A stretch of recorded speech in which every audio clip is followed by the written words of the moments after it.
Guys, is Canada accepting too much migrants? Is it taking over the USA? Well, let's have a look. Good morning. Let's talk about it. US tourism operators offer exclusive deals to Canadians to try and convince them to return. No, but this isn't what annoyed me. It was this snip. It's that right there.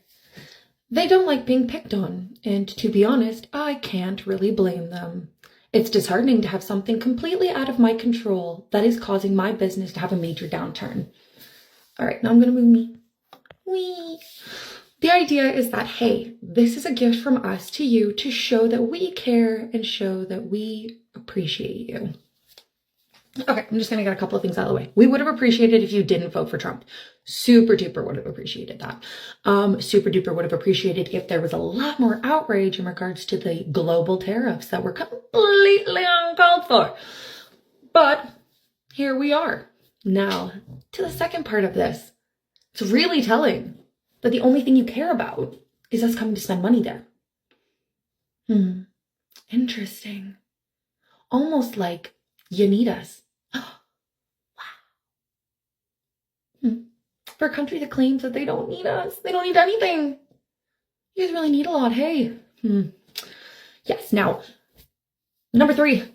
If you genuinely thought that the threat of annexation to a country was just being picked on, you are just as uneducated, manipulated, and brainwashed as we already thought you guys were.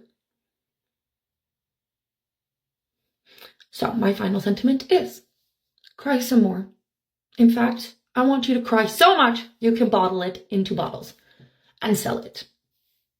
Because I love the tears of my enemies. Have a great day. And enjoy your downturn! Because you know what? The rest of the world is too. I think the Americans forgot what it was like to struggle. And I think it's time they learned. Guys, there is no lie that Canada has been strategic to the US, especially in terms of tourism, and also it just builds the economic grounds for USA. Like most of the products that they export virtually just going to the neighbors, immediate neighbors, Canada, other than maybe say China and other big economic blocks. But mostly, yeah, they really need Canada. Canada has been strategic, but given the new policies about tariffs, about politics, it has really hindered the relationship, the good relationship between Canada and the United States. And this backtracks to undocumented and documented migrants thing. It seems like now that ICE raids are becoming so rampant in the United States, it seems like so many people are now going to Canada. I mean, the policies there are a bit like, let's say, favorable, especially to those people who want to go and work, as compared to the USA. Some things that you are really direct ticket, like student visa, would be easier to get while coming to the USA before, of course, the Trump regime. But as of now, virtually any form of visa is just becoming too hard to find. What does it imply, given that so many immigrants are heading to Canada? Statistics say that over 817,000 migrants alone have been invited in the year 2025 from January to June in Canada. It's such a good thing in the short term, but what does it mean in the long run for Canada? There is an unmitigated crisis that is underway in Canada right now. In the first 4 months of this year alone, 817,000 immigrants entered the country, including roughly 500,000 with work permits and nearly 200,000 student visas. This number is extraordinary. If this rate continues, that will mean that we'll take in 2.4 million people this year. By far, we have one of the craziest, out of control immigration rates in any country in the developed world. And there is no single issue that affects the quality of life of every Canadian more than the immigration rate, because there's not enough schools, there's not enough teachers, there's not enough hospitals, there's not enough doctors, there's not enough places to live, there's not enough jobs. Every budget from every public organization, municipality, province, and territory, and the federal government in this country is stretched beyond its breaking point. The reason that this is happening is to artificially actually keep our desperately flailing GDP numbers above the recession line. But when you look at our GDP per capita, the growth of our country's GDP per capita over the last 10 years, it is among the almost dead last, I believe, in the OECD. It is incredible what's happening right now. This is a crisis. This is a full red alert. This is a disaster. There is no single issue that affects the quality of life of every single Canadian more than the immigration rate, because that's more people competing for every single service, every single place to live, every single job.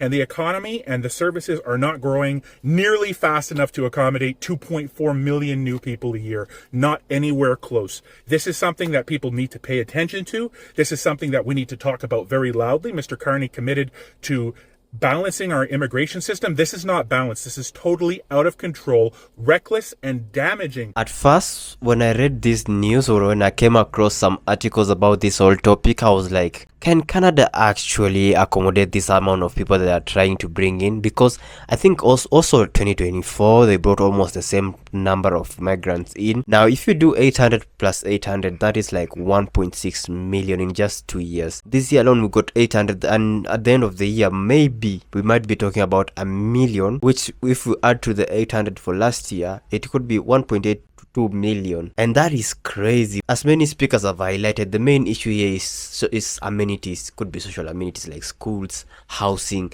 Like, of course, if there is overpopulation, prices of things tend to go up. They are gonna face shortages, of course, and it's gonna result to holding inflation and just so many undesirable economic implications that I wouldn't wish on any other nations. What are the Canadian people reacting or saying towards this? We'll come to that, but let me first read this article, which is from Juno News. Canada took in 817k new immigrants in first 4 months of 2025. The latest federal immigration data shows that Canada welcomed more than 817,000 newcomers in the first 4 months of 2025 when tallying up permanent and non-permanent streams.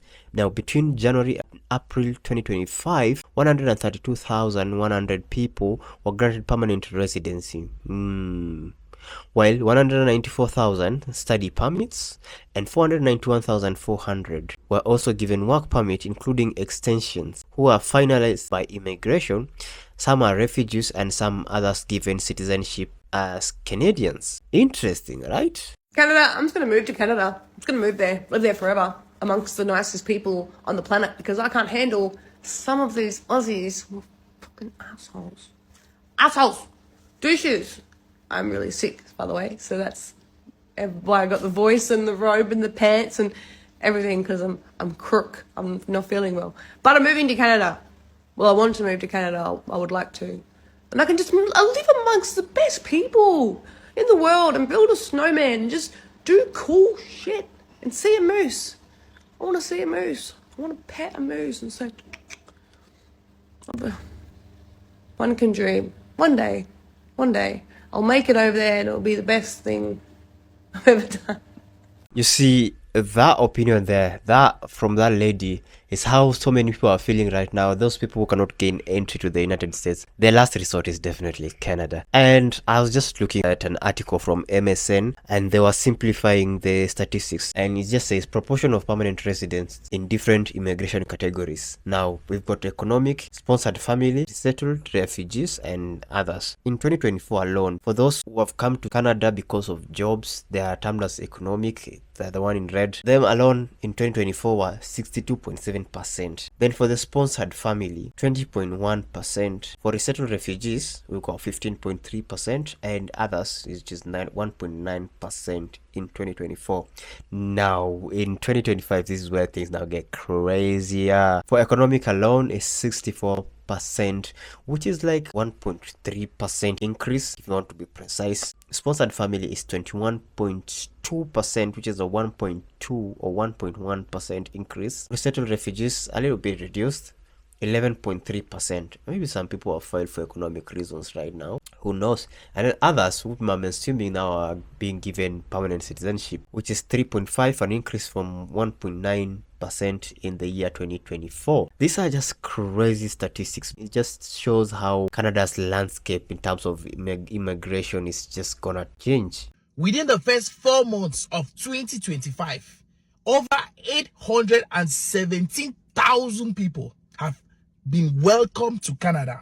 This is the data, and I'll put the links. You should go and read more. In fact, 194,000 student visas have been issued within 4 months. So we can say like 200,000 people on an average are being welcomed to Canada every month. So we can just say 1 million over 5 months. So by the end of this 2025, from the looks of things, given this data that has been released, you can conclude that Canada will welcome about 4 to 5 million people. That is a big number, and you can benefit. If you watch my last videos, of last year, I will tell you that forget about Canada, focus on USA and the rest. Because I was thinking maybe the conservative government maybe will win, because I saw the way they were coming. They are not so immigration friendly. And then the Liberal government was putting very hard stand when it comes to immigration and asylum claims. But now, from the looks of things, it shows that Canada is still a very open country. And if you were considering not to, my brother, still apply.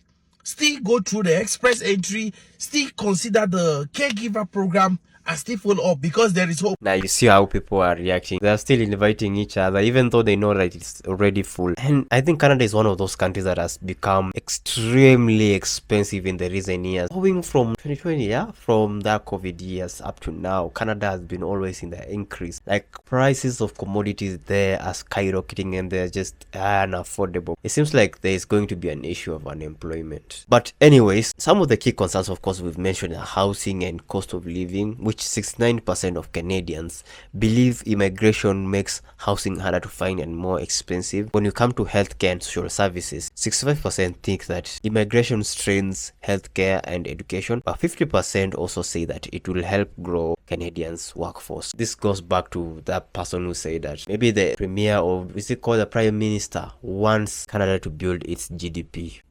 It's crazy to look at it that way. And for the job market, like I was saying previously, now 53% believe that immigration lowers wages and increases job competition, yet 66% support policies welcoming more healthcare and construction workers. You Canadians, you let me know what you think about this whole situation. It's your country, man. Hi folks, so there has been a huge increase of international conferences being cancelled in the United States, and actually they're being moved to Canada. And the reason for this, of course, is American aggression towards everything which isn't American. There's been at the border searches, body searches, there's wallet searches, there's phone searches, and phones have even been detained to check conversations. It's just crazy. There's even a story last week from some French scientists that were going to visit Seattle who were cavity searched. I mean, cavity searched, really, guys? I mean, is it Friday night already? So the threats of the 51st state, of course, is increasing as well. Donald Trump is still doing that. He did that yesterday. So just a few examples. The International Society for Research has changed its location from Seattle to Vancouver. The Work Family Researchers Network has changed from New York to Montreal. International Benefit Plans Associations changed from Seattle to Saskatoon. And the list goes on, folks. So anyway, the United States loss is obviously Canada's gain. But people do not feel safe going to the United States right now. And we're seeing that in statistics all over the world. And it'll be interesting to see how this continues to develop, because the aggression from American border agents, ICE agents, and even Donald Trump seems to be increasing. As much as so many people are panicking and want to go out of the United States of America, I really do think that some offices shifting from USA to Canada is just amplifying that panic issue. I don't think Canada is a sustainable place to conduct their business there. These ICE raids and things like that are gonna just end. They're gonna end. There's no way it's gonna reach even December. They just want people to panic, some to self-deport. The Trump administration will consider that. And also, we're looking at Canada's demographics. Now, people of different ages, of course, will react differently to this issue of immigration. Conservatives tend to not agree with the welcoming migrants, while the liberals are more like they want people to come in. You've seen healthcare, they want construction workers. And in a way, it helps the economy because now they are going to utilize that cheap labor. Of course, that's what they want. Now, I've seen people are being paid even as low as $11 or $10 an hour for construction. that's what they want. Some provinces like Ontario and British Columbia experience high immigration rates influencing local opinion. So these places are more like open to immigration and they don't really feel like it's a huge issue. Guys, it might be true that Canada is becoming a new hub for migrants, but how long will it sustain this issue? How long will it welcome people to a point that you will feel like enough is enough? You let me know in the comment section down there below. Make sure you check out the original creators that are featured in this video. Their usernames have been embedded in the stitched videos. Go show support, like, follow. Also for this channel, make sure you subscribe, hit the like button. Let me meet you in the next one. Peace.